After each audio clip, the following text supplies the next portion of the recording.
नमस्कार, मैं हूं अंकुर और आप देख रहे हैं सत्यहिंदी.com। सत्य हिंदी की एंड्रॉयड ऐप डाउनलोड करने के लिए इस वीडियो के डिस्क्रिप्शन में जाइए, वहां पर आपको एक लिंक मिलेगा, वहां से आप ऐप डाउनलोड कर सकते हैं।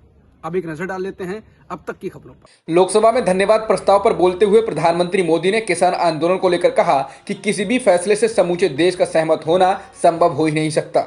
किसान कानूनों के मसले पर पीएम ने कहा कि कांग्रेस पार्टी ने कृषि कानूनों को ब्लैक लॉ बताते हुए इसके कलर पर तो चर्चा की, लेकिन इसके कंटेंट पर चर्चा करते तो अच्छा होता। उन्होंने जोर देकर कहा कि कानून लागू होने के बाद ना कहीं मंडी बंद हुई और ना ही कहीं एमएसपी बंद हुई, बस किसानों को नया विकल्प दिया गया है। प्रधानमंत्री ने कहा कि कृषि कानूनों के खिलाफ प्रदर्शन कर रहे किसान अफवाहों का शिकार हैं। राष्ट्रपति के अभिभाषण पर पीएम नरेंद्र मोदी के भाषण के दौरान विपक्ष ने कृषि कानूनों के खिलाफ जमकर नारेबाजी की और हंगामा भी किया। एक बार तो पीएम मोदी ने विपक्ष के नेता अधीर रंजन चौधरी से कहा कि अब ज्यादा हो रहा है, हद पार क्यों। वहीं कांग्रेस पार्टी ने पीएम मोदी के भाषण के दौरान वॉकआउट किया। वहीं इससे पहले यूपी में किसान महापंचायत में बोलते हुए प्रियंका गांधी ने कहा कि उनकी सरकार बनते ही यह कानून तुरंत वापस लिए जाएंगे।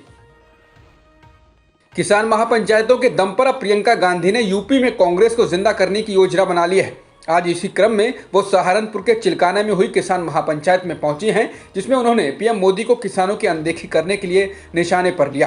प्रियंका ने कहा कि प्रधानमंत्री ने संसद में किसानों का अपमान किया, उनको आंदोलनजीवी भी कहा। इसका क्या मतलब है? किसान आंदोलन कर रहे हैं अपने देश की मिट्टी के लिए, अपने बेटे के लिए जो सीमा पर खड़ा है।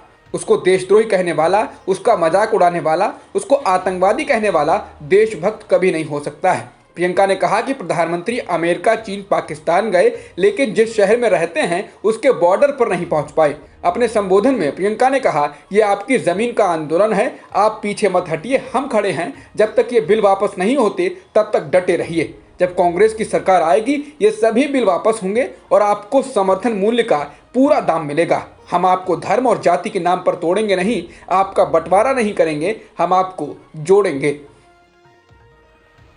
कांग्रेस महासचिव प्रियंका गांधी वाड्रा ने कृषि कानूनों को राक्षस की तरह बताया। उन्होंने कहा कि कृषि कानून पूंजीपतियों के लिए बनाए गए हैं, ये कानून बड़े बड़े खरबपतियों को लाभ पहुंचाएंगे। प्रियंका ने कहा कि इन कानूनों के आने से पूंजीपति अपनी मनमर्जी से दाम तय करेगा, इससे पूरी तरह से जामाखोरी होगी।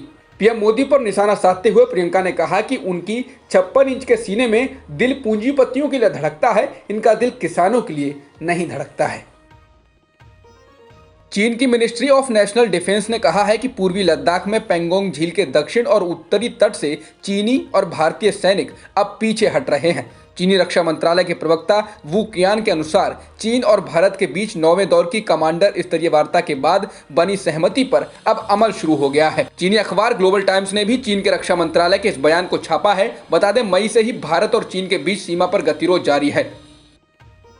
अमेरिकी सोशल मीडिया कंपनी ट्विटर ने केंद्र सरकार द्वारा 1178 ट्विटर हैंडल हटाने के आदेश पर कहा है कि उसने मंत्रालय द्वारा चिन्हित किए गए हैंडल्स के एक वर्ग को रोक दिया है और इसके बारे में इलेक्ट्रॉनिक्स और सूचना प्रौद्योगिकी मंत्रालय को भी सूचित किया है। इसके साथ ही ट्विटर ने कहा है कि वो भारतीय कानूनों के अंतर्गत ही कुछ नए विकल्प खोज रहा है। हालांकि ट्विटर ने केंद्र सरकार के आदेश को पूरी तरह नहीं माना है और कहा है कि वो समाचार मीडिया संस्थाएं, पत्रकार, सामाजिक कार्यकर्ताओं और राजनेताओं के ट्विटर हैंडल पर रोक नहीं लगाने जा रहा है, क्योंकि यह भारतीय कानूनों के अनुरूप नहीं है और कंपनी फ्री स्पीच को बचाने के लिए प्रतिबद्ध है। बता दें, सरकार ने 1178 अकाउंट को लेकर ट्विटर से कहा था कि वो इनको ब्लॉक करें, क्योंकि ये हैंडल्स पाकिस्तान समर्थित खालिस्तान समर्थकों के और विदेशों से ऑपरेट किए जा रहे थे।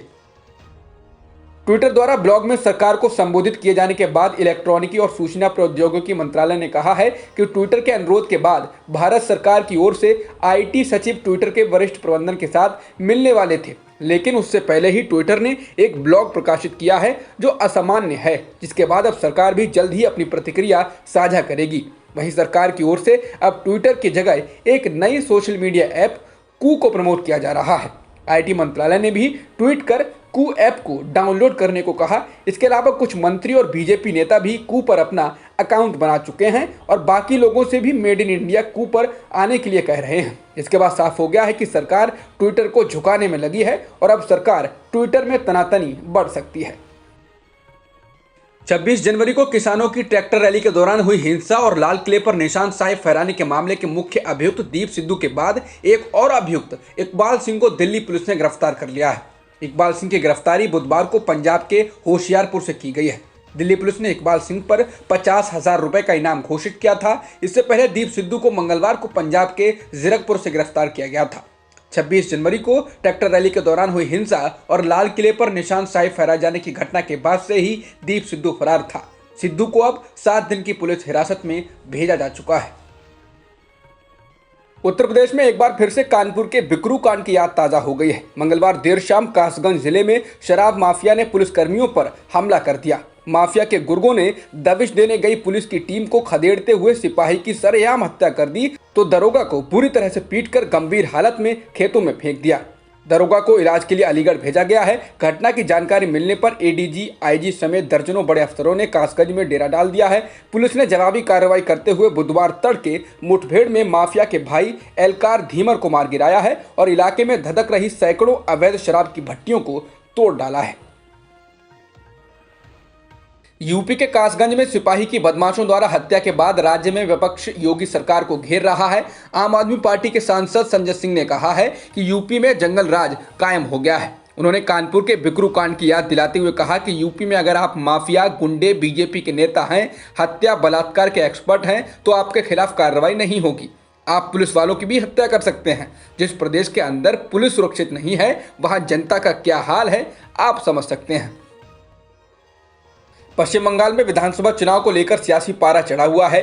बीजेपी और टीएमसी दोनों ही एक दूसरे पर तीखी बयानबाजी कर रहे हैं। इस बीच सीएम ममता बनर्जी ने मालदा में रैली के दौरान कहा कि बीजेपी के लोग किसी भी तरह से जीतना चाहते हैं लेकिन ममता को हरा नहीं सकते क्योंकि जनता मेरे साथ है। बीजेपी दिल्ली से रिमोट कंट्रोल के जरिए बंगाल को चलाना चाहती है। ममता ने कहा कि मर जाएंगे लेकिन बीजेपी के सामने आत्मसमर्पण नहीं करेंगे। उन्होंने कहा कि बंगाल में विभाजन मत करो, टीएमसी और बड़े बहुमत के साथ सत्ता में वापसी करेगी। यही नहीं, ममता ने कहा कि राज्य में जीत के बाद ये सुनिश्चित करेंगे कि इनको दिल्ली से भी हटाया जाए। अमेरिकी सीनेट ने पूर्व राष्ट्रपति डोनाल्ड ट्रंप के खिलाफ दूसरे महाभियोग की सुनवाई शुरू कर दी है। साथ ही कहा है ये कार्रवाई संवैधानिक है। ट्रंप की लीगल टीम ने कहा था कि राष्ट्रपति पद से हटने के बाद ट्रंप के खिलाफ महाभियोग का ट्रायल नहीं हो सकता, लेकिन सीनेट में वोटिंग के दौरान 56-44 के बहुमत से ट्रायल जारी रखने की बात पर मुहर लगी। वोटिंग के दौरान कुछ रिपब्लिकन्स ने भी महाभियोग के पक्ष में वोट किया। नेपाल में राजनीतिक अस्थिरता बनी हुई है। संसद भंग किए जाने के बाद से नेपाल कम्युनिस्ट पार्टी 2 धड़ों में बंट गई है। मंगलवार को पार्टी के पुष्प कमल दहल प्रचंड के नेतृत्व वाले धड़े ने प्रधानमंत्री केपी शर्मा ओली के असंवैधानिक एवं अलोकतांत्रिक कदम के खिलाफ भारत और चीन सहित अंतर्राष्ट्रीय समुदाय से समर्थन की अपील की। गौरतलब है कि ओली ने प्रचंड के साथ सत्ता को लेकर रस्साकशी के बीच एक आश्चर्यजनक कदम उठाते हुए पिछले साल 20 दिसंबर को प्रतिनिधि सभा भंग कर दी थी। ओली ने अप्रैल और मई महीने में चुनाव की भी घोषणा कर दी है। अब तक की खबरों में इतना ही। बाकी खबरों के लिए बने रहिए सत्यहिंदी.com के साथ। सत्य हिंदी का ऐप डाउनलोड करें गूगल प्ले स्टोर पर।